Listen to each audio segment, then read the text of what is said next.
டிவிக்கே தான் ப்ரோ. விஜய் தான், தளபதி விஜய் தான் வருவாப்புல. அதில் எதுவுமே மாற்றமே இல்லை. சும்மா கரூரில் நான் தான் போராட்டம் நடந்தாலும், நான் தான் சரி பண்ண இது பண்ணாலும் 2026 தளபதி தான், டிவிக்கே தான்.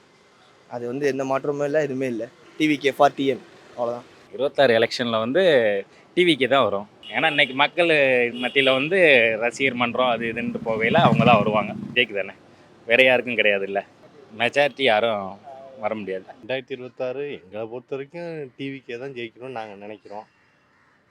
இப்போ நடந்த கரூர் பாருங்க, நமக்கு கண்ணு முன்னாடி தெரியுது என்னென்னா, இவங்க தான் செஞ்ச மாரி நமக்கு தெரியுது திமுக தான். அப்படிங்கும்போது எல்லாரும் ஆப்போசிட்டாக தான் எதிர்க்கிறோம். எல்லாம் டிவிக்கே தான் ஜெயிக்கணும்னு எதிர்பார்க்குறோம். டிவிக்கே வருவாங்க. எதனாலனா குழந்தைங்களுக்கு பாதுகாப்பு, பெண்களுக்கு மெயினாக பாதுகாப்பாக இருப்பார், அதுக்காக தான். அதனால் அவர் வந்தால் நல்லாயிருக்கும். ஒரு ஆட்சி வந்து ஒரு மாற்றம் ஏற்படும் இல்லையா, அதுக்காக தான்.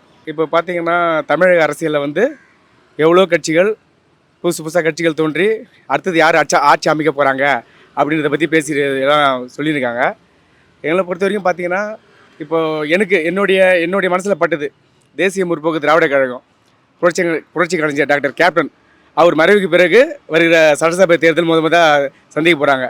இந்த தேர்தலில் எங்களுடைய அந்நிய தலைமையில் ஒரு கூட்டணி அமைந்து ஆட்சி அமைஞ்சா தமிழகம் வந்து மிக சிறப்பாக இருப்பது என்னுடைய கருத்து. அதே போல் இன்னொரு விருப்பம் எனக்கு இருக்குது. ஒரு தேமுதிக கட்சிக்காரனா என் மனசில் ஒரு விருப்பம், விஜய் கூட சேர்ந்து கூட்டணி அமைச்சு ஒரு ஆட்சி அமைச்சா இன்னும் நல்லா இருக்குன்னு என்னுடைய கருத்து.